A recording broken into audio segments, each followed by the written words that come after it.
Hello, and welcome to Homegrown History with Limestone County archivist Rebekah Davis and longtime Athens, Alabama native Richard Martin. Each episode, Richard and Rebekah bring to life some of the famous and infamous stories etched in Limestone County's rich history.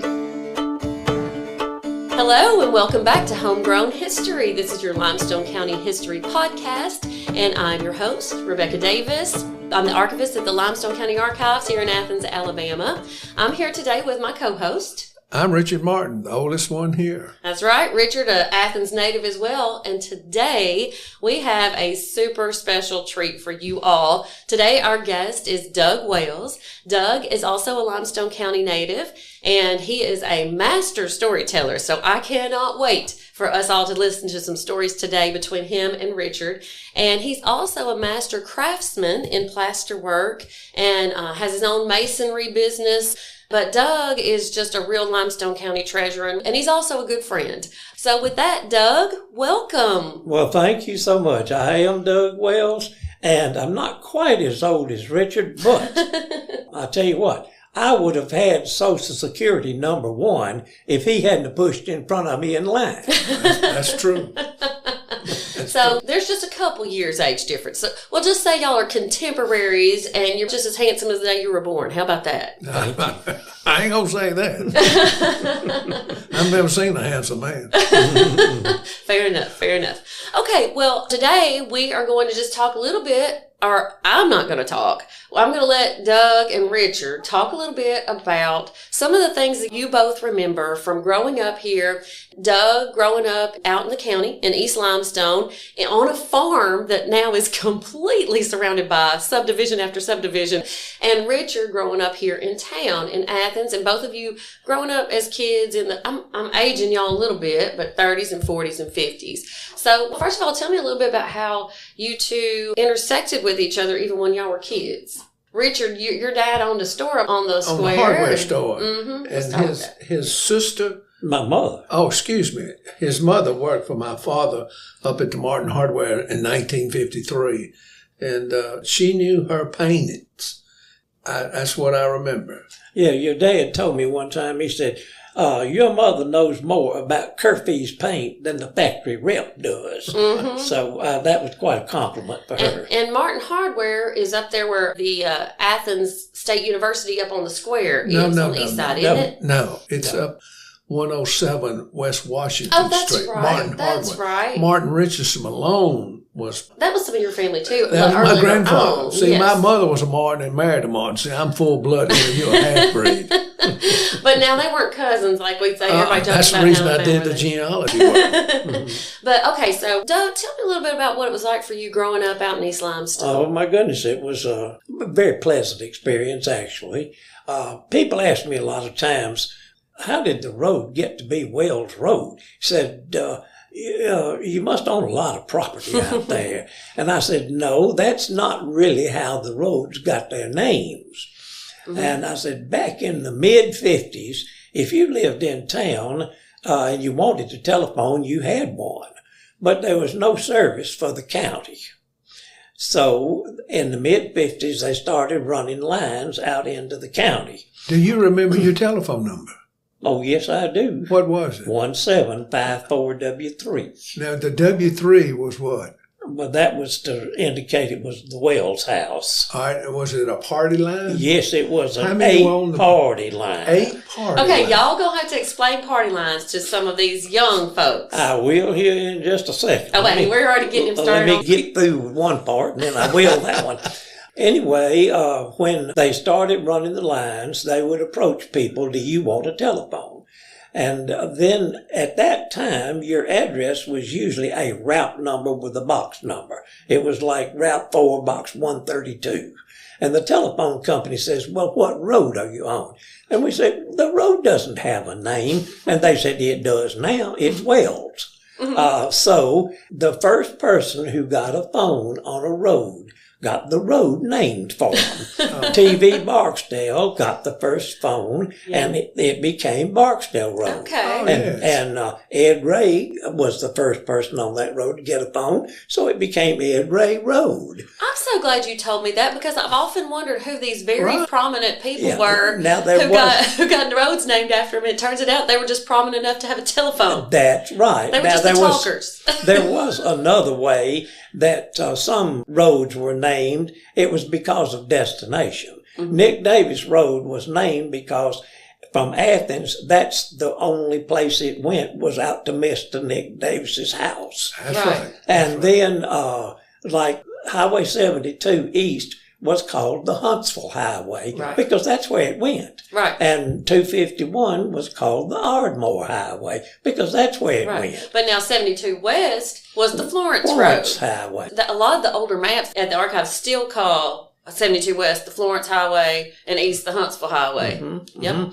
Well, that's the way it was there. But now we was talking about the telephones. Right. An 8-party line meant that instead of running all individual lines to each house, they run a community line, which they took branches off of it and let those people be on the same line. Now that meant that if you picked up the phone on that line, you could hear any conversation that somebody else was talking about. That's right. And sometimes you really wanted the phone and you'd pick it up and there'd be somebody trying to tell you how to make radish jam.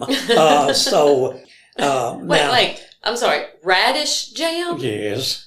Now Now, I've heard of kudzu jelly and all, but I have never had radish jam. There was a lady in our neighborhood who specialized in root vegetables. Okay, and then. she had figured out that one. Interesting. Interesting. So you could learn a lot that way, but it wasn't really a courteous thing to listen in on somebody else's conversation.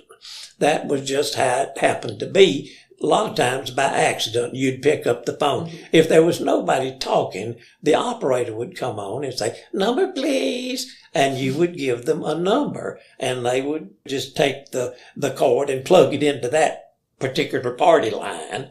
So you could call anywhere. As a matter of fact, there was one instance where a soldier overseas had saved up enough money to make a call back to his family in Limestone County. Really? And it was going to cost about $20 for him to make that call. And this was in the 1940s, right? No, this was mid-50s. Okay. And he had saved up enough quarters so that he could put them in that machine and get paid for a 3-minute conversation with someone in Alabama. Well, here's the thing. He put his money in and the operator got it connected to our party line and it rang and rang and rang and rang. And some little old lady picked up and says, "I don't think they're home." Oh, And cost him his $20, and he didn't get to talk to his people. But that's how it was with the party line. Yeah. When your party line, when somebody wanted to talk to y'all, did you have so many rings? Yes, we had 3 rings at our house. So that meant that was your... Yeah, if the phone rang 3 times consecutively, that meant there was somebody trying to call us. Right. If it rang twice, that was somebody trying to call my grandmother. Right. And if it was just once, it was somebody else. I don't remember who.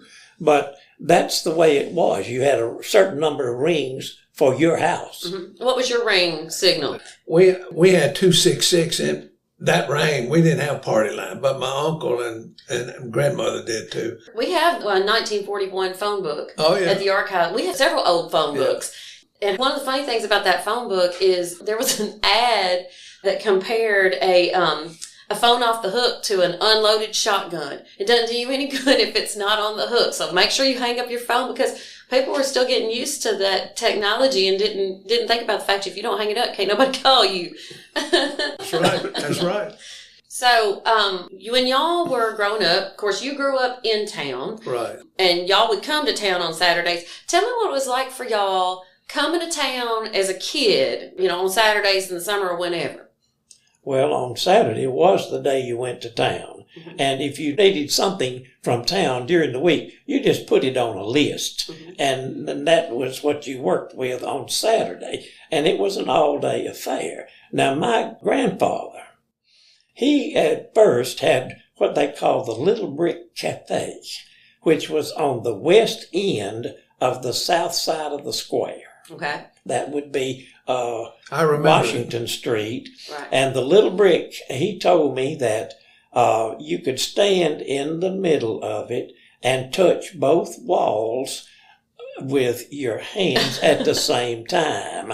Now, it was kind of deep, but very narrow. Mm-hmm. And it had a cooking station with a little counter and some stools, and you could wiggle in there and get a stool if you wanted to. And on Saturdays, he said there wasn't room in the little brick to bring the buns. So the McDonald's bakery from around the corner Mm-hmm. would bring the buns and stack them in front of the cafe, and there would be 2,500 buns on Saturday. Goodness gracious. Wow. And he said at the end of the day, there wouldn't be 2 buns left. Isn't that something? Wow. And what he did was he had his meat mixed with pork and beef. Right. So he would say around 9 o'clock on Saturday, if he hadn't had many customers and it was real slow, he said, I'd throw a few onions on the grill and put the pan where it would blow that scent out on the street. And he said the next thing you know, they were lined up down the street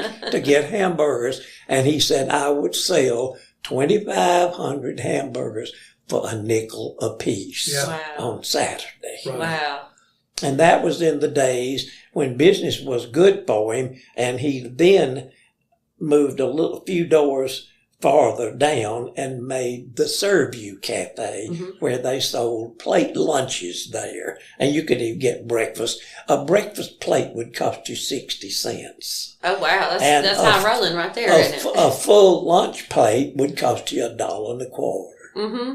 And another thing, when I was a little boy, this was about the end of World War II, and soldiers would come and get off the train down there at the depot, Right. and that big steam train would come in there huffing and puffing and blowing smoke everywhere. And Granddaddy would send me down to the depot and say, if there's any soldier boys gets off that train, tell them to come up here and eat the dinner free, because that's what I want to do to help the war effort. Oh, that's cool. great. That's great.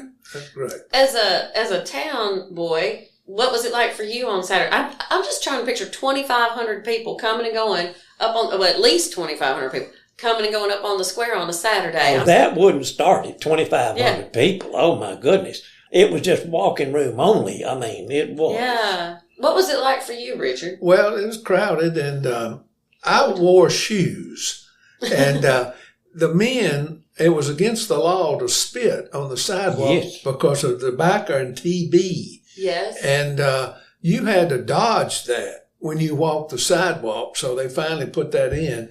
But it was very crowded, and the crowdedest place I remember is between the 2 10-cent stores, Coons and VJ Elmore. Yeah. And everybody wanted to go to those two. They were on the east side of the square, thank you. And we'd go to the movie on Saturday for a dime and a nickel popcorn, and then we'd go to your hamburger place and eat 2 hamburgers and a Coke for a quarter.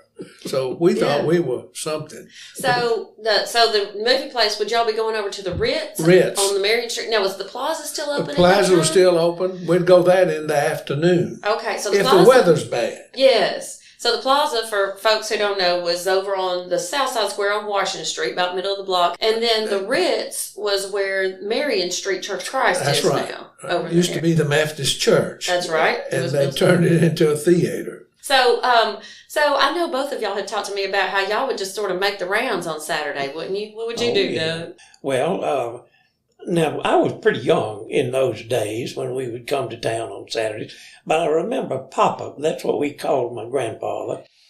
He had an old 39 Plymouth that had a trunk big enough to put 5 dead bodies in. That's right. And anyway, on Saturday, he would have the list from the farm from where our great-grandparents lived, and he would come to town and get whatever groceries and things were needed and put them in that trunk. And I remember one Saturday, he said, I can't get another thing in this trunk. And he had bought enough groceries to fill up that trunk for $6. Oh, wow. Yeah. That's something. Those were the days, weren't they? Yeah. And the part that impressed me the most is he would buy me and my sister a candy bar. And that was all the candy you got, because kids didn't get candy in those days. And he would buy us a candy bar, and sometimes it would be a Hershey bar, and we'd have to split it. But that we looked forward to that. If we stayed at the farm and he came to town, when he came back, he had the candy bar. Nice. Yeah. Well, and that was a real treat. Tell the story that you told me a story years ago that I still tell to all of the fourth graders when I go and talk about the rolling store, which explain a little bit about what the rolling store was. It Tootsie's? Yeah, a rolling store was like a peddler. It was almost like a school bus in size. And inside, he had a little store. Everything, the shelves were all loaded with groceries and things. And on the back there, he would have chicken coops. And those chicken coops may have some chickens in it or may not. But what happened is, if you didn't have money, you could trade a chicken to the peddler to buy groceries and things out of the peddler. Now, he had a horn on the bus and he would blow that horn to give you time to get out to the road and buy whatever you was going to buy. And Mother would give us sometimes a penny, and we'd go out and we would get a sucker. And you'd get one, but there was two of us. And sometimes we had our cousins there. It'd be more than two of us. And Mother would take that sucker and turn a spoon over it and hit it and break it into little pieces and divide it among everybody. And we were very happy over it, We had a little taste of something sweet there, So what could you buy with a chicken? Well, we would bring a chicken to town and trade it over at the Farmers Exchange, or Mr. Richter at the meat market would buy it. And he'd buy that, and we'd get 50 cents for a good fat hen. And we could take that 50 cents and we could go to the picture show for a dime and get the popcorn for a nickel. And then if you had enough left, you could go over to the plaza and see another Western. And anyway, a chicken in those days would get you quite a bit. And we had plenty of chickens on the farm because we raised them out there. And we'd just pick up a fat hen and go to town. And see, this was the end of the Depression. And people just didn't have money. And as you made money, you didn't spend it. You tried to hold on to it. So it would be better off to trade a chicken for what you wanted instead of paying cash for it. And I remember my daddy worked for C.C. Taylor down at Taylor's Barbershop. Oh, yes. Okay, and where was that? It's still there. It has the traditional old barber pole out front. Next to Richardson and Demon. Oh, so that's where they're making the ale house now. Yes. Okay. And up on Washington Street. Yeah. And he would cut the hair for a quarter a head, and a shave was a dime. He cut my hair. I'm sure he did. That's where I went. Yeah, but that was the deal. And Daddy would work there, and he would get off about 9 o'clock on Saturday night. Right. And next door, Red Bennett had a cafe. Athens Cafe next door. And Mother and I would come to town, and my little sister, we'd come to town and we'd eat supper there at that restaurant waiting on Daddy to get off from work at 9 o'clock. And that was part of our routine on Saturdays as I was growing up. And I had plenty of contact with town, but yet I grew up on the farm. Right. The thing I liked about Saturday is the preachers would come up on the square. Oh, yes. And they looked like they were mad. And they get to screaming and yelling, and then another preacher would disagree with him, and he would get to shouting the loudest. So us boys were hoping they're going to get in a fight. Oh, yeah. We sit there, maybe they're going to fight. Let's see what they're going to. And we didn't pay a bit of attention to their message. We were more interested if they were going to fight. Did anybody ever fight? I don't think so, but they did a lot of yelling. They were turning the other cheek, weren't they? But you ate at Athens Cafe on Saturday night. We had the Martin Hardware next door, and Daddy didn't come home to about 9 o'clock on Saturday night.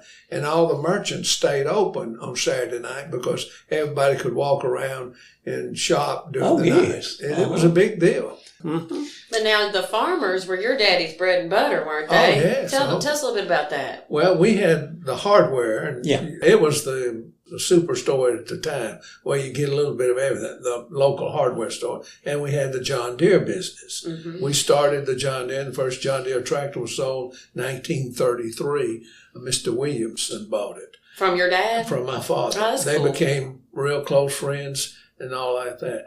And then, you know, the John Deere business was a big business at the time. Farmers were finally getting into using that instead of horses, a muse. And people would bring their muse in to trade it off for a tractor. And one man brought a mule in and had it painted when it wouldn't show the gray. And my daddy was examining the mule, and he put his hand up and saw all that black stuff on it, so he knew what he was doing. Another man brought a cow that only had 2 tits. It didn't have 3 tits. So they were trying to move that off for him, too. But anyway, they were it's like trading in a car nowadays. Right? But anyway, he's right. Saturday was a big day, and we all had fun, and we couldn't ride our bicycles because the crowds were too big, and the farmers would come up and back into their truck. They'd open it up and be selling watermelons, cantaloupes, and there's a picture of all the farmers eating all those watermelons one Saturday up on the square. Yes. If anybody is interested, if you go to limestonearchives.com to our digital archives, we do have a lot of pictures of what it was like during the 40s and 50s. I'm pretty sure we have the picture you're talking about where you can see all the farmers on the east side of the square with their trucks and their watermelons and their mules and all of that. And sometimes there would be an auctioneer, have all kinds of things strode out on the courthouse lawn, and would run an auction. That's and right. People would come to town just to see that. I mean, whatever. Saturday was, the town was where you went on Saturday. And to see everybody else you knew. Yeah, of course. And I remember one time there was a man that lived down the road from us out there on Wells Road. His name was Mr. Norton. And Mr. Norton still had a horse and buggy. And he would drive that buggy to town on Saturday morning. He'd get the early start so he could get to town and spend all day and then get home by what they called milking time. Milking time. So y'all would literally party until the cows had to come home, right? That was a big deal with us. It was a dairy farm. We had a dairy farm there, and I've got a big long story about that. Well, go ahead and tell it. Well, my grandfather ran the dairy. Now, this was after he had sold the Purserview Cafe. He came back to the farm because my great-grandparents lived there. They all lived together. And he ran the dairy, and he had 40 or 50 cows to milk, which was a little too much for one man. So he had some of the neighborhood men hired to come and help him, especially in the afternoons.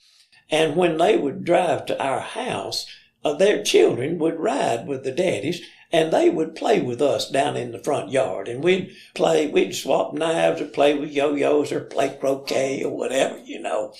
But anyway, there was this one kid, his name was Van.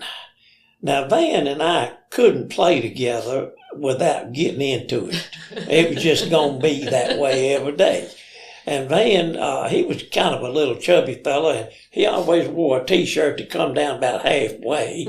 And being chubby, everything kind of hung out all over his dungarees, you know. And anyway, Van was a good-natured person, but we couldn't wait to get together the next day and play. But still, we was going to get into it about something. Well, this one day, I had brought a payday candy bar from school.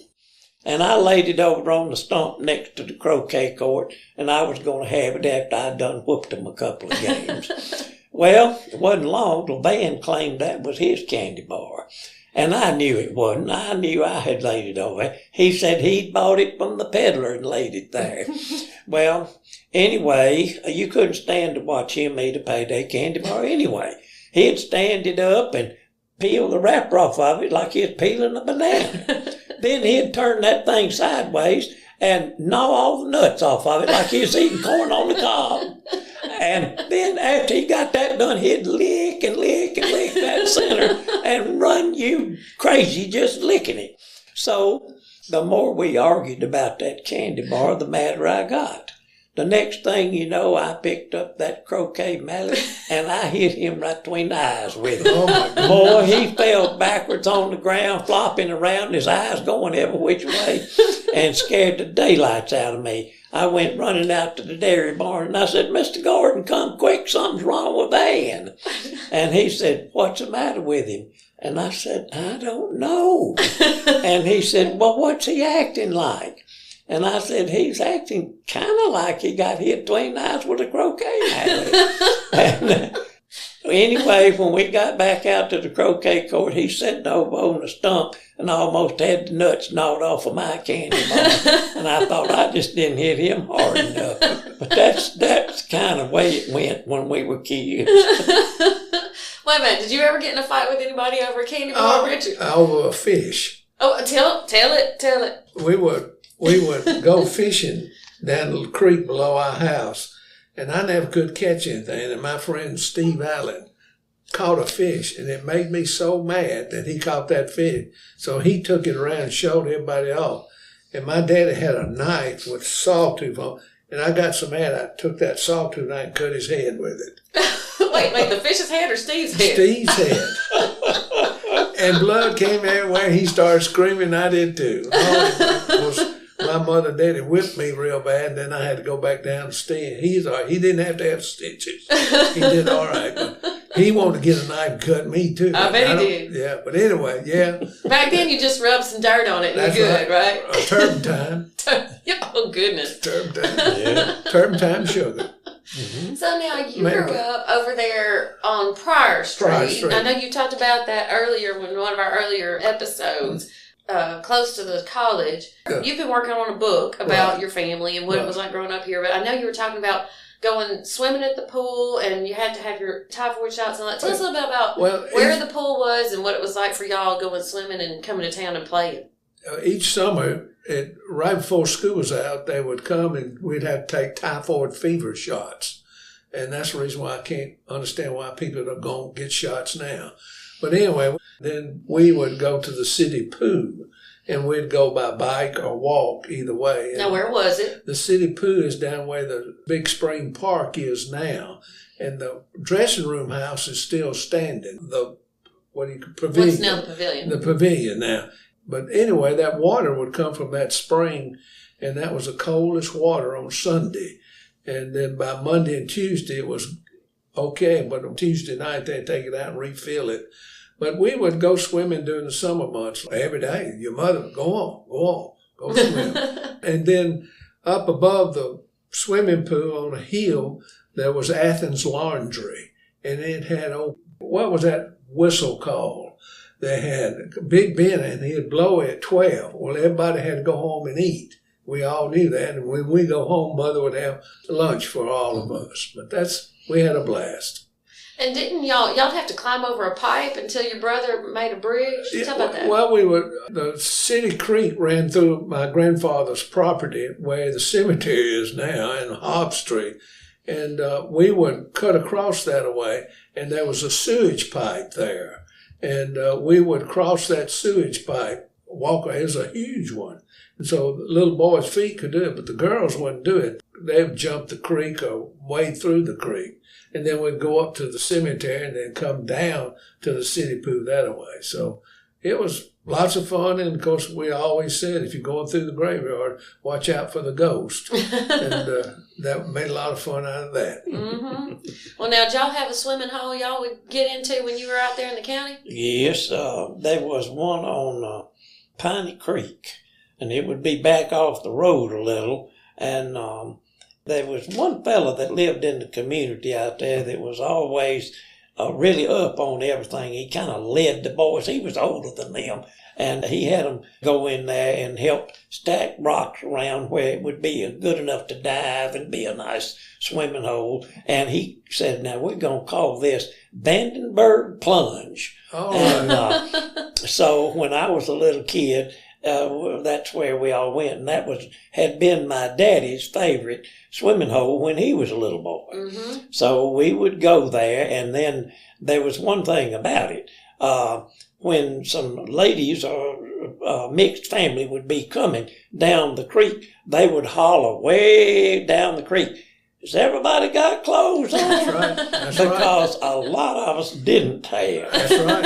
And Skinny dipping. that's skinny dipping. So if everybody had a bathing suit or short pants or something on, then the ladies would come on, or the little girls, whatever. Right. But that was just a standard thing. You yelled ahead to make sure you wasn't going to catch a bunch of naked men down there. That's right. That's right. That's funny. Well, we've about run out of time on this episode, but how about we stop the conversation here for today, and so we can come back for the next time and talk a little bit more about going to school and your teenage years and so on. Does that sound like a plan? You want to stick around? Yeah, that'd be fun. But I'm telling you, we may make this 10 episodes in a row. I'm having so much fun listening to y'all's stories, and I have a feeling we just got started. So with that, I'm going to sign off for today. And Richard and Doug. Yes, sir. Thank you, Doug, for coming. Yeah. Thank you. It was my pleasure. And y'all come back for part 2 of our conversation with Doug Wells here on Homegrown History, your Limestone County, Alabama history podcast. We will see y'all again next time. You've been listening to Homegrown History, presented by the Athens-Limestone County Public Library and the Limestone County Archives in Athens, Alabama. For more information and to submit questions or suggestions for our history podcast, please visit limestonearchives.com. And to hear other recordings from our Library Voices series, check out our website at alcpl.org. You can also listen on Spotify and Apple Podcasts.